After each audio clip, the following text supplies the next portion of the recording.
अस्सलामुअलैकुम स्टूडेंट्स, आप सबका इस्तकबाल है मेरे YouTube चैनल के एक और नए वीडियो में। आज के वीडियो में हम लोग पढ़ने वाले हैं क्लास 12 सेमेस्टर 4 के उर्दू के सिलेबस में शामिल फैज़ अहमद फैज़ का नज़म मुझसे पहले सी मोहब्बत मेरे महबूब न मांग, जो कि एक तरक्की पसंद और बहुत ही प्यारा नज़म है। तो चलिए स्टूडेंट्स, इस चैप्टर को पढ़ते हैं और लाइन बाय लाइन समझते हैं। वीडियो को शुरू करने से पहले आप लोगों से दरख्वास्त है, अगर आप चैनल में पहली बार आए हो तो चैनल को सब्सक्राइब और नोटिफिकेशन को ऑन ज़रूर कर ले, ताकि जब भी ऐसा कोई वीडियो अपलोड हो तो उसका नोटिफिकेशन आप लोगों तक सबसे पहले पहुंचे। चैप्टर को पढ़ाने और समझने से पहले हम लोग फैज़ अहमद फैज़ का हालात ज़िंदगी के बारे में कुछ बात कर लेते हैं।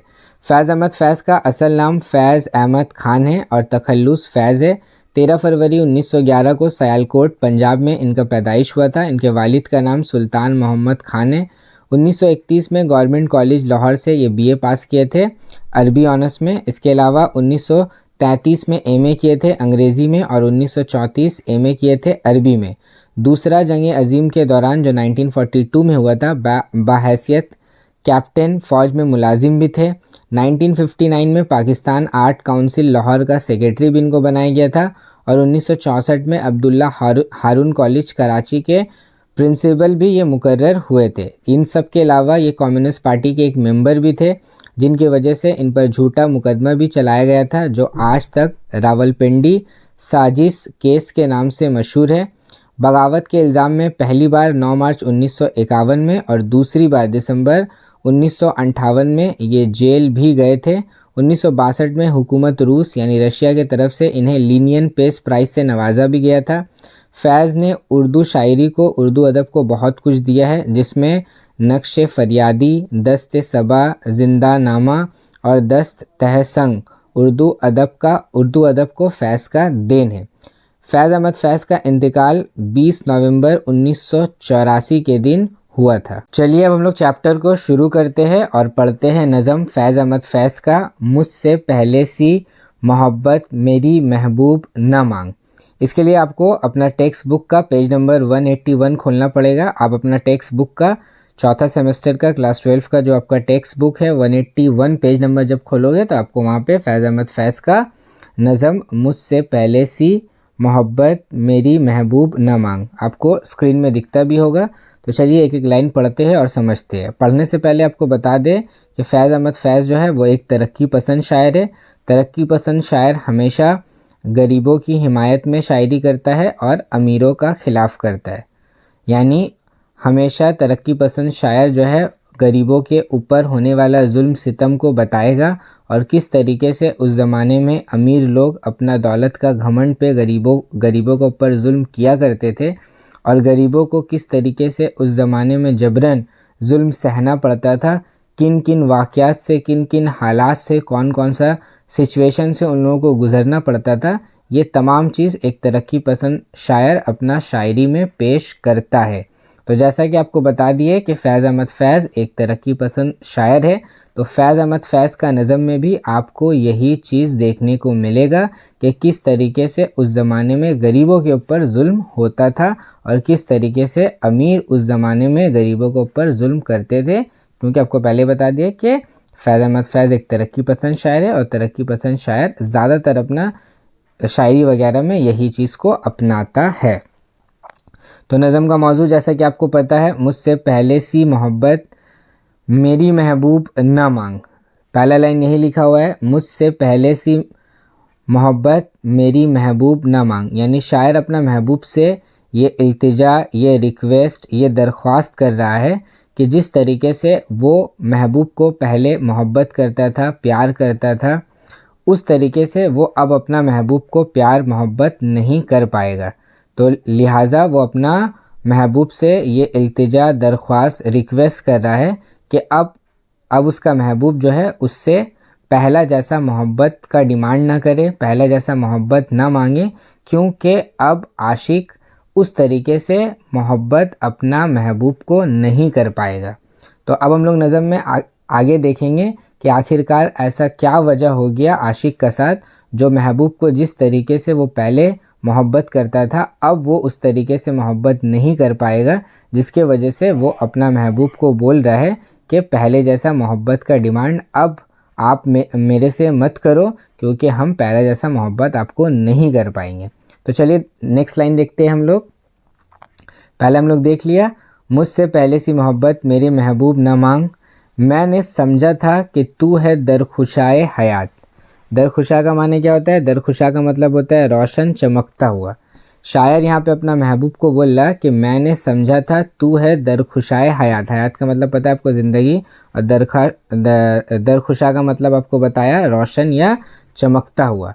तो शायर अपना ज़िंदगी का मकसद जो है वो महबूब से मुलाकात, महबूब से मिलना जुलना, महबूब से मोहब्बत करना, इसी को ज़िंदगी का असल मकसद समझता था। इसलिए शायर पहली लाइन में बोल रहा कि मैंने समझा था कि तू है दरखुशाए हयात, यानी ज़िंदगी का सब कुछ, ज़िंदगी का असल मकसद, ज़िंदगी का रोशन, ज़िंदगी गुजारने का, जीने का मकसद, वो सब कुछ अपना महबूब को समझता था, महबूब से मुलाकात को समझता था, महबूब से मोहब्बत करने को समझता था। लेकिन अब उसका साथ कुछ ऐसा हुआ है जिसका वजह से उसको पता चल गया कि सिर्फ महबूब से मोहब्बत करना ही ज़िंदगी का असल मकसद नहीं है। पहले दो लाइन में आप देख लिए, पहले लाइन में क्या बोला शायर, मुझसे पहले सी मोहब्बत मेरे महबूब ना मांग, यानी पहले जैसा मोहब्बत हम जिस तरीके से तुमको करते थे उस तरीके से मोहब्बत हमसे डिमांड मत करो, हम उस तरीके से मोहब्बत अब तुमको नहीं कर पाएंगे। क्यों? मैंने समझा था कि तू है दरखुशाए हयात, हमको ऐसा लगता था कि ज़िंदगी का असल मकसद तुम हो, ज़िंदगी का रोशन तुम हो, ज़िंदगी गुजारने का सारा राज तुम हो। अपना महबूब से बोल रहा। उसके बाद बोलता है, तेरा गम है तो गम है तहर का झगड़ा क्या है। शायर को लगता था कि अगर किसी के ज़िंदगी में कोई आशिक गमे इश्क में मुब्तला है, कोई आशिक अगर गमे इश्क में मुब्तला है तो फिर उसके लिए गमे देहर का मतलब होता है दुनिया का मसाइल, ठीक है। तो अगर कोई आशिक इश्क में मुब्तला है और इश्क का गम में मुब्तला है तो फिर उसको दुनिया का गम का परवाह करने का कोई भी ज़रूरत नहीं है। ये आशिक को पहले लगता था, अभी सब पहले का बात हो रहा है। पहले उसको क्या पहले उसको लगता था कि उसका महबूब से मोहब्बत करना, उसका महबूब से मिलना ही ज़िंदगी का असल मकसद है। उसको पहले लगता था कि अगर गमे इश्क में मुब्तला है तो फिर दुनिया का गम का जो है परवाह करना ज़रूरी नहीं है। तेरी सूरत से है आलम के बहारों को सबात। क्या बोला? अपने महबूब से मुखातिब होके बोला, तेरी सूरत से है आलम में बहारों को सबात। सबात का मतलब क्या होता है? सबात का मतलब होता है कयाम, इस्तकलाल या फिर बका। तो महबूब क्या बोल रहा? शायर क्या बोल रहा? शायर को लगता था महबूब से बहारों का हुस्न कायम है, यानी शायर को लगता था कि महबूब का सूरत का वजह से ये जो पहाड़ आप देख रहे हो दुनिया में, ये जो आप फूलों का खुशबू देख रहे हो, ये जो आप आसमानों का खूबसूरती देख रहे हो, ये जो दरिया का बहना देख रहे हो, ये सारा कुछ जो भी है वो महबूब का वजह से ही है। ऐसा शायर को पहले लगता था कि दुनिया में बाहर आलम में जो भी कुछ है, वो आलम में जितना भी खूबसूरती है सब उसका महबूब का वजह से है। तेरी आँखों के सिवा दुनिया में रखा क्या है। शायर को क्या लगता था कि महबूब का सिवा दुनिया में और कुछ है क्या, महबूब का आँख का सिवा दुनिया में और कुछ है क्या। क्योंकि शायर को लगता था कि दुनिया में महबूब का आँख से ज़्यादा कोई खूबसूरत चीज़ ही नहीं है। जो तू मिल जाए तो तकदीर निगो हो जाए। निगो का मतलब होता है चमक जाना या झांकना। इसका मतलब है, हम लोग साफ साफ लफ्ज़ों में बात करते हैं ना, कि अगर नॉर्मल लैंग्वेज में बात करते हैं कि अगर मेरे को ये मिल जाएगा तो मेरा तकदीर चमक जाएगा। तो शायर भी वही बोल रहा है कि उसको लगता था कि अगर महबूब शायर को मिल गया तो फिर शायर को ज़िंदगी में और क्या चाहिए, फिर शायर को जो है वो सब कुछ पूरा है। यूँ ना था मैंने फ़कत चाहा था यूँ हो जाए। अभी जो हालात है शायर के साथ, यूँ ना था, जो अभी का प्रेजेंट का बात कर रहा है कि यूँ ना था, अभी जिस तरीके से हाल है वो वैसा हाल उसका नहीं था। मैंने फ़कत, वो कुछ और चाहता। फ़कत का मतलब होता है सिर्फ, अकेला या बस। शायर जो है बस यही चाहता कि शायर यही चाहता था कि बस आशिक उसको मिल जाए और उसका ज़िंदगी मुकम्मल है। लेकिन आज शायर का सिचुएशन कुछ और है। यहाँ से नज़म अब जो है वो दूसरा डायरेक्शन में चेंज होगा। यहाँ तक आप नज़म को देख लिए। नज़म में क्या क्या शायर बोला कि महबूब को बोला कि मुझसे पहले से मोहब्बत मेरे महबूब ना मांग, हमसे पहले जैसा मोहब्बत तुम डिमांड मत करो, हम पहले जैसा मोहब्बत तुमको नहीं कर पाएंगे। क्यों? पहले महबूब समझता था पहले आशिक अपना महबूब को क्या समझता था? दरखुशा समझता था कि दुनिया में महबूब से मिलना, महबूब से मोहब्बत करना यही सब कुछ है। उसको लगता था कि अगर गमे इश्क है तो फिर दुनिया का गम का दरकार नहीं है ना। शायर को लगता था कि जितना भी दुनिया में खूबसूरती है आलम में, वो सब उसका महबूब का वजह से है। दुनिया में उसका महबूब का आँख से खूबसूरत कोई चीज़ नहीं है, और अगर उसका महबूब उसको मिल गया तो फिर उसको दुनिया में और भी कुछ नहीं चाहिए। अब तक शायर का, आशिक का यही सोच था। लेकिन अब यहाँ से शायर का साथ क्या हुआ वो हम लोग देखेंगे, जो शायर ऐसा बात कर रहा। और भी दुख है ज़माने में मोहब्बत के सिवा। अब शायर को पता चल गया है कि विस्ले यार का अलावा भी और भी आरजू है और भी दुख है। ठीक है, यानी सिर्फ जो है महबूब से मुलाकात नहीं होने पर जो दुख होता है वो दुनिया का असल दुख नहीं है, बल्कि विस्ले यार के सिवा अगर महबूब से मुलाकात नहीं हो तो उसका अलावा भी और भी ज़माने में बहुत सारा गम है। राहतें और भी है विसल की राहत के सिवा। महबूब से मिलने पर जो राहत होता है उसके अलावा और भी बहुत सारा चीज़ों में दुनिया में राहतें हैं। यानी महबूब का पास और भी ज़राए है राहत हासिल करने का, अपना खुशी हासिल करने का। सिर्फ उसके पास अब विसल की राहत नहीं, यानी महबूब से मिलना सिर्फ उसके लिए चैन नहीं देने वाला चीज़। यानी महबूब से मिलने से जो उसको पहले सिर्फ महबूब से मिलने से खुशी होता था, अब सिर्फ महबूब से मिलने से खुशी नहीं होता है, बल्कि और भी चीज़ है जिसका वजह से उसको ज़िंदगी में राहत, चैन, सुकून मिलता है। अनगिनत सदियों की तारीख बेईमाने तसल्लुम का मतलब होता है जुल्म का निज़ाम। अनगिनत यानी पता नहीं कितना, सदियों मतलब होता है 100 साल को सदी बोलते हैं। अनगिनत मतलब गिना भी नहीं जा सकता है, इतना सालों से ज़माने में तारीख यानी जुल्म छाया हुआ है, जुल्म वाला निज़ाम है, अमीर गरीबों के ऊपर जुल्म करते जा रहा है। रेशम और अतलीस, रेशम का मतलब भी वही होता है और अतलीस का मतलब भी वही रेशम का कपड़ा होता है, और कमखाब मतलब भी रेशम का कपड़ा ही होता है। बुनवाए हुए, जा बजा बुकते हुए कोचे व बाज़ार में। जा बजा का मतलब क्या होता है? जा बजा का मतलब होता है हर जगह, और बुकते का मतलब होता है गुलाम बनना। अमीर लोग जो है रेशम का कपड़ा पहना हुआ है, यानी अच्छा ज़िंदगी गुजार रहा है, और हर तरफ गरीब लोग जो है वो गुलाम बना हुआ है। हर बाज़ार में जो है आपको गरीब नज़र आ जाएगा, हर कूचा में जो हर जगह जो है ठोकर खा रहा है। खाक में लिथड़े हुए, खून में नहलाए हुए। खाक में क्या है? मिट्टी में लपटा हुआ है, और खून में नहलाया हुआ है। लिथड़े का मतलब होता है लथपथ होना। ठीक है, यानी 3 लाइन में साफ साफ बता दिया कि अमीर जो है अपना ज़िंदगी को अच्छे से गुजार रहा है, और गरीब का ज़िंदगी जो है बेकार है। गरीब भर भर के भरा हुआ है बाज़ार में, हर तरफ जो है लतर फतर खा रहा है, हर तरफ जो है ख़राब हालत में। कहीं किसी का जिस्म से खून निकल रहा है तो कोई बीमारी का हालत में है।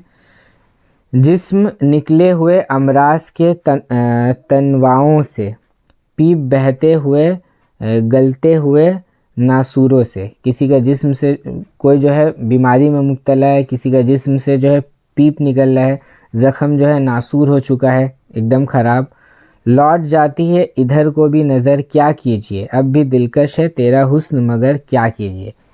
लास्ट में क्या बोला शायर? लौट जाती है इधर को भी नज़र, यानी नहीं चाहते हुए भी गरीबों की तरफ नज़र चले ही जाता है। नहीं चाहते हुए जितना भी चाहते हैं कि नहीं अब किसी के लिए आवाज़ नहीं उठाएंगे, अब किसी के लिए जो है बोलेंगे नहीं, अब किसी को देखेंगे नहीं, अब किसी का मदद नहीं करेंगे, लेकिन फिर भी उसी तरफ नज़र, किसी को भूखा देखकर, किसी को प्यासा देखकर, किसी के साथ होता हुआ जुल्म ज़्यादती देखकर नज़र वहाँ खुद ब खुद चले ही जाता है।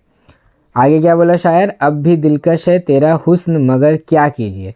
शायर इस बात से इनकार नहीं कर रहा कि उसका महबूब का खूबसूरती कम हो गया। अब क्या बोला? अब भी दिलकश है, अभी भी उसका महबूब जो है वो उतना ही दिलकश है, उतना ही अट्रैक्टिव है, उतना ही खूबसूरत है, लेकिन शायर का दिल जो है अब कहीं और लगा बैठा है। शायर का दिल जो है अब जिस तरीके से गरीबों के ऊपर जुल्म हो रहा है, जिस तरीके से गरीबों को सताया जा रहा है, जो भूखे लोग समाज में हैं, जुल्म से सताए हुए लोग समाज में हैं, शायर का दिल उनके तरफ चले गया है कि वो उनका आवाज़ बने, वो उन लोगों के लिए हक़ का लड़ाई लड़े। महबूब का खूबसूरती में ज़रा भी कमी नहीं आया है, वो ये बात बोल रहा है महबूब को अब भी दिलकश है, यानी अभी भी उसका महबूब उतना ही खूबसूरत है, उसका महबूब का खूबसूरती में किसी भी तरह का कमी नहीं आया है, बस जो है शायर का दिल किसी और बात में लग गया। और भी दुख है ज़माने में मोहब्बत के सिवा, राहतें और भी है विसल की राहत के सिवा, मुझसे पहले से मेरी महबूब न मांग, मोहब्बत मेरी महबूब न मांग। वही वाला लाइन फिर से रिपीट हुआ है, और भी दुख है ज़माने में मोहब्बत के सिवा, मोहब्बत के अलावा और भी ज़माने में गम है, दुख है, जिससे शायर का दिल जो है बेताब है। और राहतें भी और है विसल, यानी महबूब से मिलने से जो खुशी मिलता था, उसके अलावा उसके पास अब और भी ज़राए है जिससे उसको खुशी मिलता है, किसी को खाना खिलाकर, किसी को कपड़ा पहनाकर, किसी को जुल्म से बचाकर, ये सब भी जो है अब उसका राहत का ज़रिया बन चुका है। और लास्ट लाइन में फिर से शायर वही बोला, मुझसे पहली मोहब्बत मेरी महबूब न मांग। तो आपको बता दिया क्यों बोला शायर अपना आशिक से, शायर अपना महबूब से यही डिमांड कर रहा है कि अब पहले जैसा मोहब्बत हमसे डिमांड मत करो, मत मांगो, क्योंकि पहले सिर्फ तुम थे मेरे ज़िंदगी में, हम सिर्फ तुमसे मोहब्बत करते थे, मेरे ज़िंदगी का वजूद सिर्फ तुम्हारे लिए था, तुमको खुश रखना, तुमको चाहना, तुमको मोहब्बत करना, तुमको अच्छा फ़ील कराना, ये सिर्फ मेरा ज़िंदगी का मकसद हुआ करता था। हमको लगता था दुनिया में तुमसे खूबसूरत कोई नहीं है, तुमसे मुलाकात नहीं करते तो मेरा दिल बेचैन रहता है, तुमसे मिलते हैं तो मेरा दिल को सुकून आता है। हमको लगता था तुमसे खूबसूरत, तुम्हारी आँख से खूबसूरत दुनिया में कोई भी चीज़ नहीं है। ये दुनिया में पहाड़, ये दरख्त, ये बागीचे, ये फूल, ये चिड़िया, ये जानवर, ये जितना भी खूबसूरत चीज़ है वो सिर्फ और सिर्फ जो है तुम्हारे लिए बनाया गया है और तुम्हारी वजह से है, ऐसा शायर को पहले लगता था। लेकिन अब शायर को महबूब के सिवा भी शायर का ज़िंदगी में राहतें हैं, गम है। शायर जो है समाज में सताया हुआ लोगों से शायर का दिल गमगीन रहता है। शायर इस बात से उदास है कि उन लोगों के लिए कुछ नहीं कर पा रहा है। शायर जो है उन लोगों के लिए कुछ करना चाहता है, समाज में आवाज़ उठाना चाहता है और उन लोगों को इंसाफ दिलाना चाहता है। इसलिए अपना महबूब से डिमांड कर रहा कि जिस तरीके से पहले हम तुमको मोहब्बत करते थे, अब उस तरीके से मोहब्बत नहीं कर पाएंगे, क्या के लिए पहले मेरा ज़िंदगी में सिर्फ तुम थे, लेकिन अब मेरा ज़िंदगी में तुम्हारे अलावा और भी कोई है। यानी शायर का मोहब्बत अब जो है बढ़ गया है। अब हम लोग आगे देखते हैं कि ये नज़म का खुलासा हम लोग किस तरीके से लिख सकते हैं। इस नज़म का खुलासा हम लोग इस तरीके से कर सकते हैं, लेकिन अगर आपको समझाया हुआ है नज़म, आप अपने लफ्ज़ों में करना चाहो तो भी आप कर सकते हो। तो खुलासा हम लोग कुछ इस तरीके से लिखेंगे। ये नज़म एक आशिक के दिल में पैदा होने वाली तब्दीली की अक्कासी है। शायर पहले इश्क में डूबा हुआ था और महबूब को दुनिया की हर चीज़ से बढ़कर समझता था, लेकिन ज़िंदगी के हालात, माशरे की गुर्बत, नाइंसाफ़ी और इंसानों पर होने वाले जुल्म ने इसकी सोच बदल दी। अब शायर महबूब से कहता है, पहले मैं तुम्हें दुनिया की सबसे कीमती चीज़ समझता था। तुम्हारी खूबसूरती, तुम्हारा हुस्न, तुम्हारी आँखें, सब कुछ मुझे दीवाना बनाती थी। मैं सिर्फ तुम्हें चाहता था, तुम्हारे सिवा कुछ नहीं देखता था। लेकिन दुनिया में इतना दर्द, गुर्बत, भूख, नाइंसाफ़ी, इस्तेसाल और जुल्म है कि सिर्फ इश्क में खो जाना मुमकिन नहीं रहा। इसके इर्द गिर्द के हालात ने इसकी सोच बदल दी है। अब वो हर तरफ दुख, बीमारी, तकलीफ़ और इंसानियत को ही देख पाता है। बाज़ार में सिसकते चेहरे, भूख से मुरझाए जिस्म, मज़दूर का लहू मिट्टी में रुझा हुआ, बीमारी के बोझ तले दबे लोग, गुर्बत औरतों की चीखें, इस्तेसाल का शिकार इंसान, इंसानियत का लहू बहता देखकर शायर का दिल ज़ख्मी हो गया है। उम्मीद करते हैं कि यह चैप्टर आपको अच्छी तरीके से समझ में आया होगा। अगर कुछ समझ में नहीं आया है तो आप कमेंट बॉक्स में पूछ सकते हो, और अगर आपको सब कुछ समझ में आ गया है तो आगे भी ऐसे ही वीडियोस के लिए हमारे चैनल को सब्सक्राइब और नोटिफिकेशन को ऑन ज़रूर कर लें, ताकि जब भी कोई ऐसा वीडियो अपलोड होगा तो उसका नोटिफिकेशन आप लोगों तक सबसे पहले पहुँचे। तो चलिए स्टूडेंट्स, मिलते हैं एक और नए वीडियो में।